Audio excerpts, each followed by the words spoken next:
pinagis imong balang espiritu. Magigsulti ka sa matag usa ka namo, pinagis imong pulong. Lord, I am just a vessel of your word. Wala ko'y mahimo kung wala ikaw. I pray for your anointing. Use me and anoint the word, Lord, madungog sa imong magkatawan. Makahatag kini Ginoo kadasig kaligod kanila. Kini mapagpadayang madawat nilang rima sa imong pulong uli sila Ginoo madili maoras sa gihapon. I speak blessing, I speak life. I speak, Lord God, hallelujah, and declare that the name of Jesus will be lifted up in this place. Imong ngalan mabayaw Ginoo ang ining dapita. Naligon ikaw, give you praise, glory, and honor in Jesus Christ's mighty name. At tanan mingon og amen. Sige, maglingkod ta, malipayon. Pwede ba pagpakan nato si Jesus? Amen. Praise God. Salamat sa Ginoo. Inay mong katapat, walang tuo. Inay nga, God bless you. Sige, releasing blessing. Amen. Kita magdugay, let's go to the Word. Ito ta sa pulong, diretso ta sa Word. Salamat sa Diyos, salamat sa Ginoo sa itong mga bisita, itong mga VIPs, welcome, welcome. Sir John, hallelujah, kauban siyang team. Yalis no Domingo, mas daghan pa ni sila.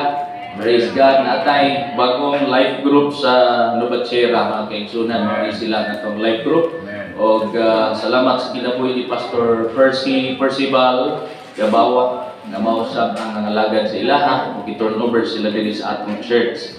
Salamat sa itong mga young people, no? Na niausap ng bisita sa ato o I pray nga magbalik-balik mo sa pag-simba, no? Kabalo ko nga na basketball pero mas maayo ditong simba ang atong atoon. Praise God. Let's go to the Word. Our message today, atong mensahe karong adlaw still na gihapon ilalom sa tuang dako nga topiko nining tuiga, grace focus. Okay, grace focus. Ang talmingon, grace focus. Naka-focus kita karon sa grasya sa atuang Ginoo. And today's message, everybody read na nasa atuang PowerPoint. Everybody, go. Covenant keeper. Kuskundo na to. Covenant keeper. Binaw, ang tanan mo ba sa dungan na to? Everybody, go. Covenant keeper. Covenant keeper. Praise God. Kita bang tanan mga covenant keeper? Amen. Akong prayer na kita maigsoon mahimong mga covenant keeper. Tungod kay ang pagka mabinantayon sa saad o sa sugo o sa covenant sa Ginoo, dunay corresponding blessing. Ilalong gihapon sa iyang grasya. Let's open our Bible in the book of 1 John, Joshua chapter 1 verse 8. Joshua chapter 1 verse 8, the Bible says, keep this book of the law always on your lips. Meditate on it day and night, so that you may be careful to do everything written in it. Then you will be prosperous and successful. Ayaw ibulag sa imuhang bakba ang mga pulong sa Diyos. Inunuha, imo kining kamalandungan adlaw ug sa gabi. Ug imong bantayan ug tun-an ang pagbuhat niini. Ug unya ikaw muuswag ug magmalampuson. Ang tanan gusto ana nga word mayong amen. Amen. Uswag ug magmalampuson. Praise God. Let not this book of the law, sa King James Version, let not this book of the law depart from your mouth, but thou shalt meditate therein day and night. Dili kuno nato ibulag ang pulong sa Diyos. Ang mga saad sa Ginoo, ang mga sugo sa Diyos, dili nato ibulag sa tuang mga bakba. Meaning, let's confess the word. Amen. I-confess na to ang pulong sa Ginoo. Isulti na to ang pulong sa Dios. Ideklarar na to ang pulong sa Ginoo. Niya mauna ang atong pamalandungan adlaw ug gabi. Say amen. Amen. Dili ta sige pamalandong sa problema. Ang atong pamalandungan pirmi ang pulong mga saad sa Dios. May atong pamalandungan adlaw ug gabi. Sa dili pa ka matulog, ayaw pamalandungi nga giaway ka. Ayaw pamalandungi ang kasuko. Ayaw pamalandungi ang imuhang kahiubos. Sa di pa ka matulog, pamalandungi ang mga pulong sa Ginoo. Kaingon batag amin ana. Amen. Now, dunay duha ka klase sa covenant. Ang una is Old Covenant. Mao kana ang gilangkuban sa Old Testament. Kung napo dito ang mga old magkaigsuonan nga ginatawag mga sinulat sa balaod o mga pamalaod, labi na diha sa balaod ni Moises ang napulo kasugo, no? Ang 10 Commandments na naisulat magkaigsuonan sa Exodus nga dapat bantayan. Kung ang mga Israelitas o ang mga Hudiyo o mga Kristohanon kaniadto gabantay yun niya ng mga sugo. The Old Covenant. Pero nahibaw ta nga ang Old Covenant dunay corresponding makaigsuonan if di ta katuman dunay corresponding punishment. If di ka katuman o wa man joy nakatuman. Naaba sa Old Testament naabay nakatuman completely, no, sa mga kasubuan diha sa daang tugon. Wala joy nakatuman, no? Perfect na nakatuman.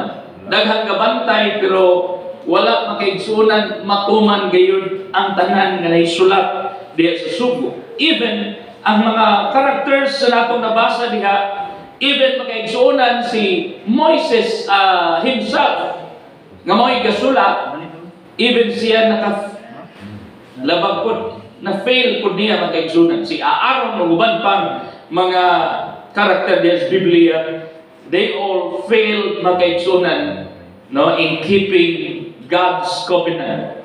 Nagpantay sila pero wag nila ma-perfect, no, ang pag sugot sa daang tugon. But doon na po'y gitawag New Covenant. Everybody say New Covenant. New Covenant. Sige daw, hindi mo katapat ng New Covenant. New Covenant. Dili ko excited tungod kay ang New Covenant magkaigsuonan kana mao ang gibuhat ni Jesus para kanato. It's not our work.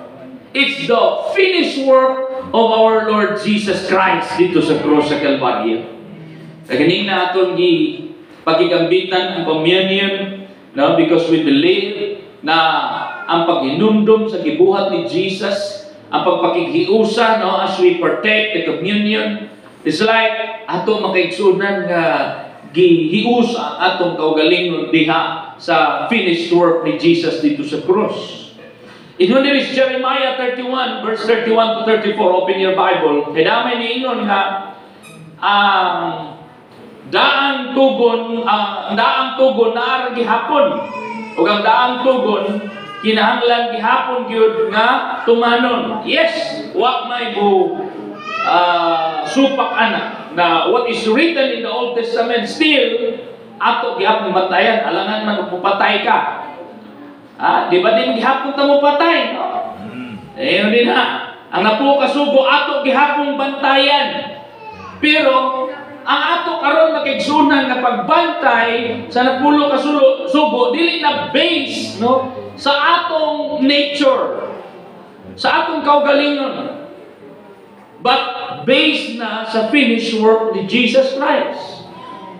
So ang law karon mura na lang siya og salamin para kay nato. Amen. Tanda mo na ako. Ang salamin or mirror, kanina man sa amin gamay, makita nimo ang imong kaugalingon. Sa salamin, makita nimo ang imong kaugalingon, pero iligtanaw nimo sa imong kaugalingon diya sa salamin, guwapo man dahil ko. Amen. Guwapo man dahil ko. Guwapo mo gidi ay. Amen, amen. Na iligtanaw nimo sa imong salamin, naaman di ay ko'y muta. Tanday hugaw ang ako ang naon. Naon sa'y buhaton sa samin. Samin, lipyohi akong naon. Masugo ba ni mo ang salamin nga, kuha akong muta. Dili, no? So that's the law. That's the Old Testament, the Old Covenant.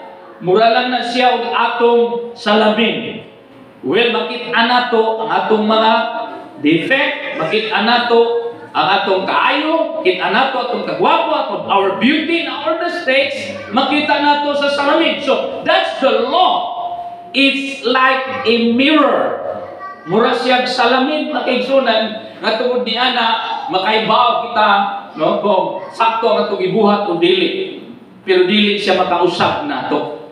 Whereas sa New Covenant, the finished work of Jesus, which is the grace of Jesus Christ, grasya sa Ginoo nga ihatag kanato, iya kitang gibag-o. Iya kitang giusab into His likeness and image. Miliwat kita kaniya kung dunay sayop ka nato. It's not like the law nga igo lang ipakita nimo nga sayop ka. And more nga magilty ka. More and more makigsunan nga kanang mutago ka, mauaw ka. Pero ang New Covenant, ang gracias Ginoo, muhatag kanimo pasaylo. Let's open our Bibles in Jeremiah. Ito akong gingon kaganina. Aron atong masabtan that even in Jeremiah, si Jeremiah mismo, the prophet, write this word from the Lord. Ang grasya o si Jesus, ang New Covenant, gipropesiya ng daan makaigsunan sa Old Testament. Jeremiah 31 verse 31 to 34. The days are coming, declares the Lord, when I will make a new covenant. Say amen. Amen. So even in Jeremiah, gikasulti na, hallelujah, sa Ginoo nga siya maghatag og new covenant. Kaning Old Covenant manggod, pag masipyat ka, patay. Pag masipyat ka sa Old Covenant, dunay silot. No? Mabitaw to si Daniel, bisan uwa siya sala, pero himuan siya sala. Si Daniel gitambog yapon sa langub sa leon. No? Si Shadrach, Meshach, and Abednego, diya sa Book of Daniel. Wala sila sala, pero tungod sa balaod, sila makaigsunan gisilutan. Gitambog sila sa linawng kalayo. Filipernes. Pero wa sila mga daot, wa sila mga matay, tungod kay si Daniel makaigsunan Shadrach, Meshach, ug Abednego, no niadto pang panahon na nakaibalo na nga dunay New Covenant. They live not in the Old Covenant, but they live on the New Covenant. Amen. No? Dili papel, dili makaigsunan libro, but ingon dinhi, ingon ang Ginoo kang Jeremiah, I will make a new covenant with the people of Israel and with the people of Judah. And it will not be like the covenant I made with their ancestors when I took them by the hand to lead them out of Egypt. Because they broke my covenant. Wa joy nakasugot kanila. No, the covenant was broken. Though I was a husband to them, declares the Lord, this is the covenant I will make with the people of Israel after the time, declares the Lord. Okay, ana din hiyang underline. Pero tinindutan ni nga word, paliw ko siya. Na din ha, naka-highlight, nakabutang diha, makigsunan sa highlight. This is the covenant I will make with the people of Israel after the time, declares the Lord. Ako nang gibutangan makigsunan of emphasis, I will put my law in their minds and write it on their hearts. In their minds and in their hearts. Kaniadto papilang, bantayan. Ngunang, ang uban, grabe ka religious sa form, pero sa sulod, sa una-una, kasing-kasing, hugaw. Karon, dili kay papel, dili lang kay sa ato lang kanabitang pagpakita ang tao para aron ingon nakasugot sa sugo. But today, it's in our minds and in our hearts. Ang pulong sa Ginoo iya nang ibutang sa atong mga unahuna ug sa atong mga kasing-kasing. Aron nga dili lang kaigo ang namin na anay mahitabo ng kausaban. Na ay maidulot sa atong kaayuhan. Say amen. So ningon na Ginoo, I will make the people of Israel, I will put my law into their minds and write it on their hearts, and I will be their God. Nakabalo ba ka magigsunan in John chapter 1 verse 1? In the beginning was the Word, and the Word was with God, and the Word was God. Kinsa man ni karon, it's not just a mere word or written word or letters. Dili lang kay sinulat o papel o pulong nga litra ang iyang giingon dinhi, ang pasabot dinhi, siya mismo nga mao ang pulong, ang buhi pulong, mao ang musulod sa atong kasing-kasing. At pagpakan ng Ginoo kanang kusog ka pala para sa Dios. Pinaagi sa iyang balang espiritu. This is the new covenant.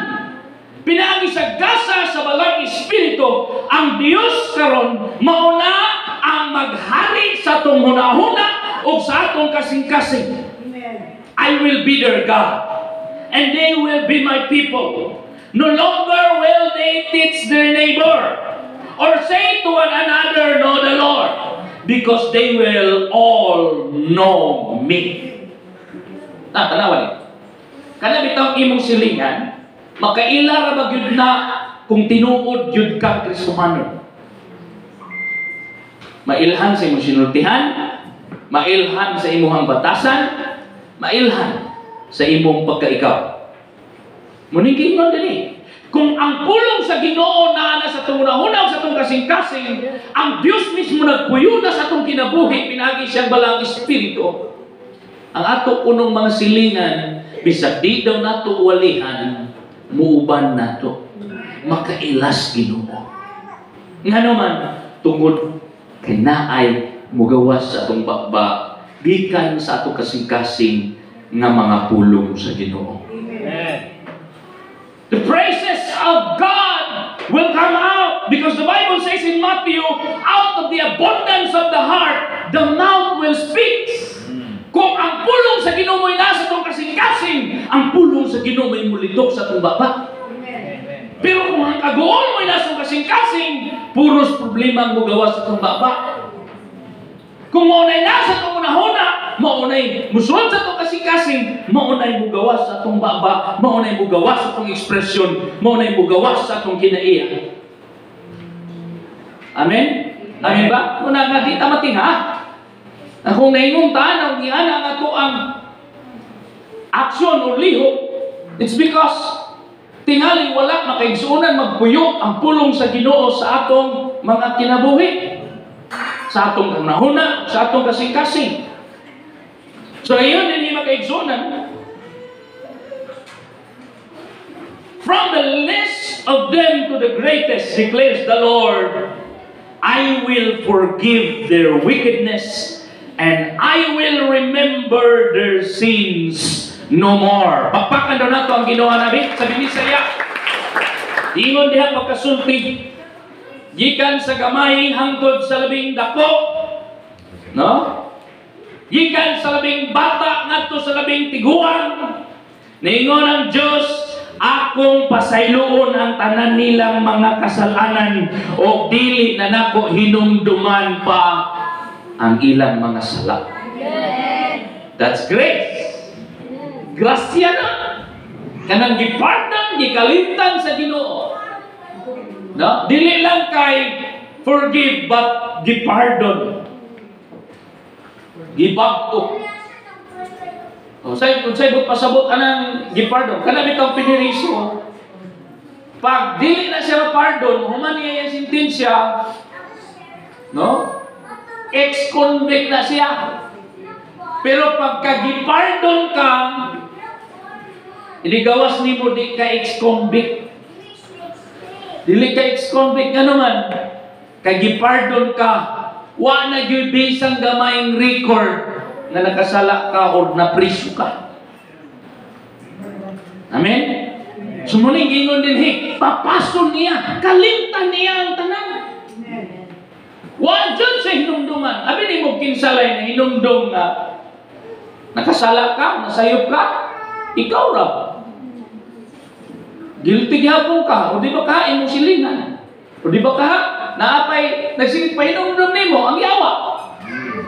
Pero ang Diyos, sa dihang ikaw iyang gipasaylo, sa dihang ikaw iyang gipardon, gibag-o, giugasan sa namiling dugo, dili o dili na gyud kausap hinumduman sa Ginoo ang imong mga kalapasan. Pagpakala ko ang Diyos niya. That's the new covenant. That's His promise. That's grace. Hallelujah. Tanaw na ito may igsuon ang mga benepisyo sa pagbantay, di lang kay pagbantay, kundi pagdawat, pagpasulod sa atong kinabuhi sa mga pulong sa Diyos, sa covenant sa Ginoo, in our minds and in our hearts. If naa daw ang pulong sa Diyos sa ato ang nahuna, sa ato kasing-kasing, sa atong mga baba, nangingon din mga igsoon, dunay tulo ka punto kong ihatag. Isulat din ha, the blessings of keeping God's covenant or having God's covenant. Di lang kay keeping imong gibuhat, but keeping in your minds and in your heart and in your lips. Okay? In your minds and in your hearts and in your lips. Unsay mga panalangin atong madawat pagka atong ginasugid, ginasulti, ginadeklarar ang pulong sa Ginoo. Number one.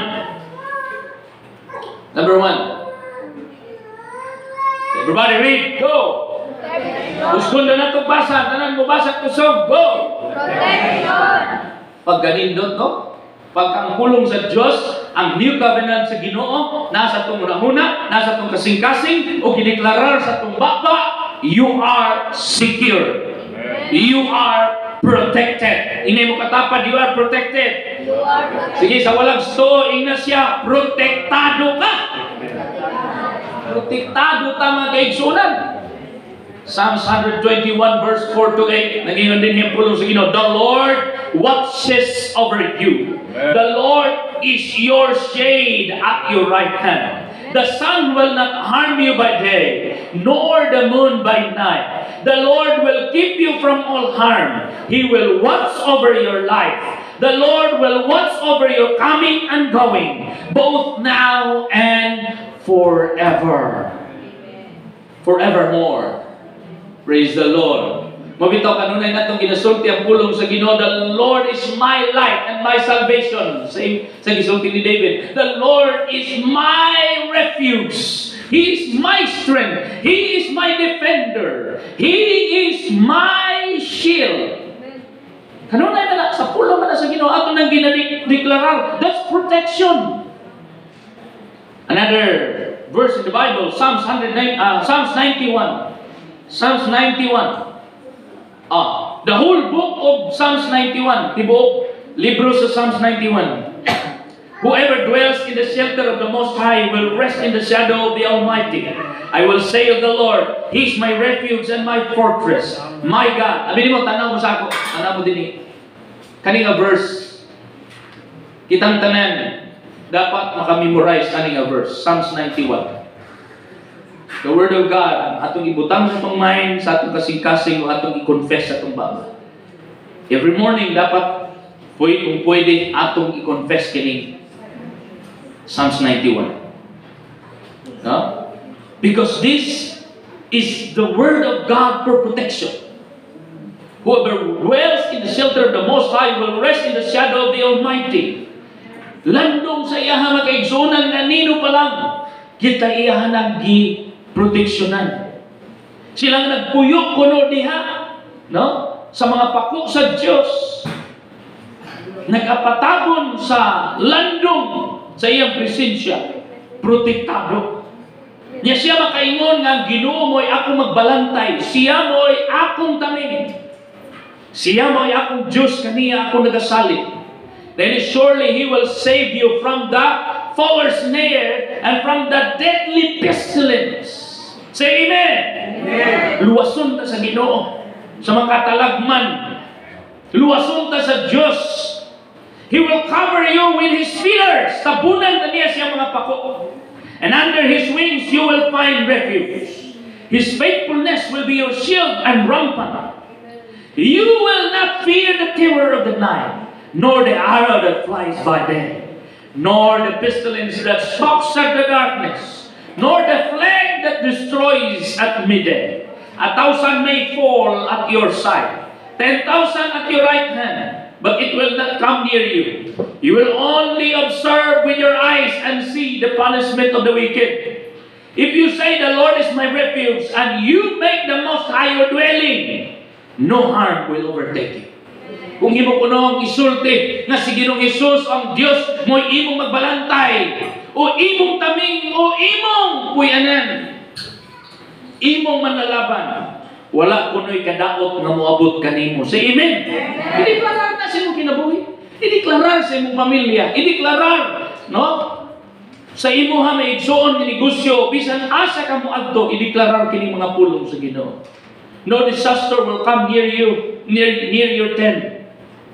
For He will command His angels concerning you to guard you in all your ways. Pakpakan na to si Jesus. Kanindot ani kung naa nato ang pulong sa Ginoo, naa nato ang covenant sa Diyos in our minds, in our hearts, and in our lips. Ipadala sa Ginoo iyang mga angels, iyang mga manulunda sa pagprotektar ka nato, sa pagbantay ka nato. Di ba nindot magigsunan? Bisag unsa magod nimo kadaghang bodyguard, kung wala ang covenant sa Ginoo nimo, wag hapon kay kalinaw, wag hapon kay protection, wag hapon kay kasiguruhan. Bisag unsa nimo kadaghang security, pero kung naa kaning word sa imong nahuna, sa imong kasing-kasing, sa imong baba, ang magbantay nimo mga manulunda sa langit ug pagkanawon sa Dios. Daghan ang panahon kining word na-apply na ko sa akong kinabuhi. Kaning word mga igsoon na himong living testimony na ko ang protection sa Ginoo. Bisag asa ko moadto, nun ay near-death experience.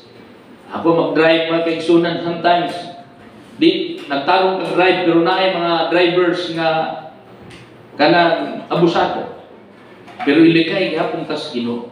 Way kadaot og disgrasya. Nga naman tungod kay manulunda sa Dios, musagam nimo, manalipod nimo. Amen. Samtang way back 2014, samtang nagbiyahe ni Megson from Kapatagan to Malabang area. 4 o'clock in the morning, kauban ako akong tulog ka mga sako. Gikan mi ga-deliver ng Megson o mga herbal products. Alas 4 kay pauli nami kay kaapas mi para kasimba mig Sunday. Alas 4 sa buntag, gitulis mi diha. Giatangan og dagko kayong mga bato nga among kalsada. Di gid mi kaagi. So, wa mi lang gibuhat. Kung gingnan ako mga kauban, kalma mo. Patay lang buhaton, mag-ampok, mutawag ta sa ngalan sa itong Ginoo. And so we pray. Iduol na itong duha, gadag Granada o 45. Duha na sila kabuok. Gadag Granada o 45. Pareha silang duha. Na Granada o 45. Itiun sa Allah. Ako mismo kay ako may ilang amo, di ako mo ay gidutaan. So sa ilang magipangayo, ang gihatag tanang mga gadgets, kwarta, o grilo, no? Mga naana mo ilang ipangkuha. Gawas lang sa sakyanan, wa nila ilati. So ilan naming sa dihang ilan naming may igsoon nga padulong buhian. Kadtong usa mingon nga ako kuno ibilin kay para ipalukat sa kumpanya. Iya kong he who states kay palukat sa kumpanya. So diha nako ming kusog og ampo makigsunan and speak in tongues, pray in tongues. Kauban sa kong mga kaubanan, usa kanina ko kakauban na kaihi na. Pero bisag na kaihi gaampo gihapon. Ginampuan ni hala, grabe yung prayer. Kay katong pinaka-worst, ihatag na namo ang among mga tanan nga gusto nilang kuhaon. Pero ang pinaka-worst kadtong ako ilang ibilin. So dito na ko migsuon, mig raise sa ako ang tingog sa pag-ampo.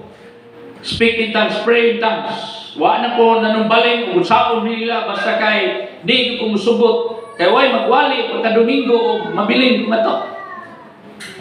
Eh kabalo ka makaigsunan after few minutes kaga-pray mi nangalisang ang duha. Wa sila maibaw kung say naunsa mi siya magibuhat. Pero immediately migduol siya, brother. Lakaw na mo.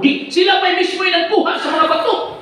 Bukat kay ilang ipanguha sila pa mismo. Di padali-dali, nagpalarga. Lakaw na.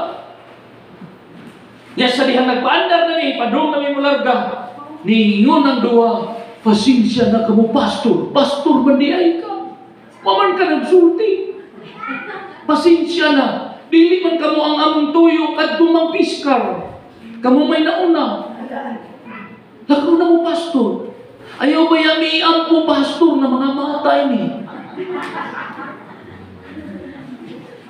So nagalarga mi nga madaugon kadtong duha may uy na alisan. No igsoon sa panahon nga dunay mga ingon ana, natay pulong sa Ginoo, natay gahom sa Dios, na Holy Spirit nato. In times like that, He will come and protect us. Kau ba nang iyang mga manulunda? Pagpaka na to ang Ginoo. Kaulit ni, why na unsa na? Doon nakuha nila itong amo ang mga gamit. Pero pagkasunod semana, nangamatay din silang duha. Na news. Kaya ako magitawagan ng mga media ang mga kauban sa pagadian. Nagitulis mi din ha. So, operasyonan sila, yaduan sila, nangamatay silang duha. Naunay sila ang mga granada. Huwag may mag-pray na mamatay sila. Pero vengeance is the Lord's. Amen. Pagka Ginoo mo'y manglaban nimo, wajud ikyas ang kaaway. Amen.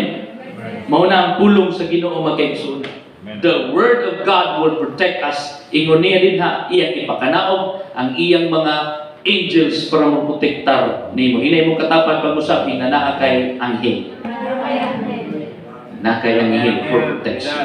Number 2, 2 Peter chapter 1 verse 2. Number 2, blessing of keeping the covenant of God, empowerment. Everybody say empowerment. Empowerment. Liugs, pakita niya. Number 2, empowerment. Let's read 2 Peter chapter 1 verse 2. Grace and peace. That special sense of spiritual well-being. Sa Amplified Version ko nagbasa. Be multiplied to you in the true, intimate knowledge of God and of Jesus our Lord. For His divine power has bestowed on us absolutely everything necessary for a dynamic spiritual life and godliness. Through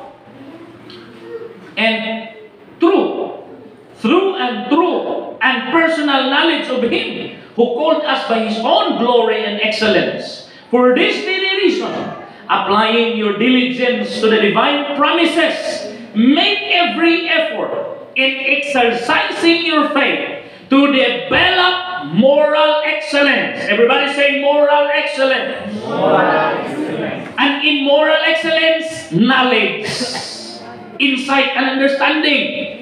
And in your knowledge, self-control. And in your self-control, steadfastness. And in your steadfastness, godliness. And in your godliness, brotherly affection. And in your brotherly affection, develop Christian love that is learned to unselfishly seek the best for others and to do things for their benefit. For as these qualities are yours and are increasing in you as you grow towards spiritual maturity, they will keep you from being useless. Taas palang tag-uras, gusto na ko ning i-elaborate tanan, expound tanan, binisayon tanan. Pero kamo na basa sa inyong Bible, kung di mo makasabot in English, binisayan ninyo pagbasa. Nindot kayo ng bersikulo. Abi nimo, walay makatupong sa kabright sa tao nga naay pulong sa Ginoo. Bisag unsa ka bright pa sa graduhan pa sa mga doktor o abogado, pagwa sila'y pulong sa Diyos, pagwa sila'y Ginoo, pagwa sila'y Word of God, they are done. Wala diyo'y makatupong sa kawais o kabright sa mga taong na ay word ni Lord sa inyo. Bitaw ng tanawan niya, katanaw ko aning sa Facebook usahay, ay attorney nga muyaw-yaw, pagka pulong na gani sa Ginoo ang isgutan, pero tigyo niyang bubuka. Pero bright siya, attorney siya. Gawas o puwera sa mga attorney nga naay Diyos o naay pulong sa Ginoo, musabot sila ka bright. Pero kini magraduhan pero walay Ginoo, walay pulong sa Diyos, ignorante sa pulong sa Ginoo. Bright sila mga kaigsunan dihas balaod sa tao, sa konstitusyon. Pero kung balaod sa Diyos, wala. Wagani sila kaibalo, no? Sa ilahang kinabuhi na dunay kinutuban dapat halat sa Ginoo. Mintras na apay kinabuhi. Pero tinindutan ng bersikulo, the empowerment of God. Doon ako ay kaila nga pastor magkaigsunan dias Panabo. Sa una sa United Pentecostal Pamigasimba. Kana si Pastor Dangkulos Amahan. Mauna ang pinaka kuyaw nga debater kung debate ang diskutan. Pero ang background ni Pastor Dangkulos wa kaadtog eskwelahan. Wa na ka-eskwela. Igot lang taon siya makasabot kung basahan. So na siya self-study, nagtuon sa diyang mga anak, siguro nag-eskwela na, nagtuon siya. Pero kabalo baka unsa gyud ang empowerment niya nahimo, ga-pray siya o ga-fasting siya para madawat niya ang kaalam o knowledge and insight sa Ginoo. Fasting for 40 days. Prayer and fasting for 40 days. Wala ni pangayo kay pastor na gud siya kay para makawali siya sa tanan. Kay English siya, makatagalog siya. Mo na hindi pangayo sa Ginoo. Makasabot siya sa Bible in English Tagalog. After 40 days, igsoon, ang balang espiritu ni punsad kaniya, naghatag kaniya empowerment. Nang dating Dangkulos na pastor bagwalin na puros binisaya ra gyud halos di gani ka basa sa Bible. Pero niadtong panahon na nahimong bright. Nagwali na tinga ang iyang mga membro nga nagwali siya paka-paka in English Tagalog. Matingan siya nga inigsulti niya, binisayaan niya siya hanguna-huna, pero iyang baba mulito in English ug Tagalog. Kapakan na itong Ginoo. Dili ni siya yaka, dili ni siya binuang mga kaigsunan. There is empowerment if you will just stand. Kana bitaw, di ka kabalong mamaba. Kunya na kay gustong walihan, mauwaw ka, pero gusto jud kang muwali, pangayo pa kaigsunan ug tabang sa Holy Spirit. Holy Spirit tabang iko. Iyon imong pulong, na imo kong ubanan. Imong saad, ng imong kong ubanan. So help me. Abi di mo empower ka niya, mawain mo kaulaw. Mawa! Pila ka nito nakasulay, taas ka mo. Mawain mo kaulaw sa dihang ang Holy Spirit mo kung saan na ni mo muwali na kagsugod. Katubitaw na yung people nga itong gitur, gipatuon na rin. Kaibaw na mo ampo. Di ka balong mo ampo to. Pero karon kaibaw na mo ampo. Atong attorney huwag Ginoo, di ganit kaibaw mo ampo. Pero kani makaigsunan mga yung people nga maupay pag sugod, nagtuon ng ampo, kaibaw na mo ampo. Amen. May empowerment makaigsunan. Di na lang po, mahulog, basa na ka verse. Kamu na lay basa na. 2 Peter chapter 1 verse 2 hangtod sa verse 10. Number 3, blessing. Kung atong sundo ng mga pulong sa Ginoo ibutang sa atong nahuna, kasing-kasing ug baba. Ikatulong panalangin, assurance. Everybody read, go. Ang tanan mo ba sa kusog, go. Assurance. John chapter 6 verse 39 to 40. And this is the will of him who sent me, that I shall lose none of all those he has given me, but raise them up at the last day. For my Father's will is that everyone who looks to the Son and believes in him shall have eternal life. And I will raise them up at the last day. Pagpakan na nato ang Ginoo niini mong saad. Paglaom mo kasiguruhan. Gikahatag na kanato. John chapter 10 verse 28. And I give unto them eternal life. Everybody say eternal life. And they shall never perish. Neither shall any man pluck them out of my hand. Tapos ang versikulo, Romans chapter 8 verse 38 to 39. For I am persuaded that neither death, nor life, nor angels, nor principalities, nor powers, nor things present, nor things to come, nor height, nor depth, nor any other creature shall be able to separate us from the love of God, which is in Christ Jesus. Palakpakan natin si Jesus. Gusto ka palakpak para sa Diyos. Thank you, Lord. Salamat sa kasiguruhan. Tanaw mo na ako, manindog ta mag-insunan. Look at me, I word of surety before ta mag-yes. Tanaw na. Nindot man lang naatay insurance. Nindot na, pila na ito din hinaing insurance. Ayaw na lang ganli kay ma-promote.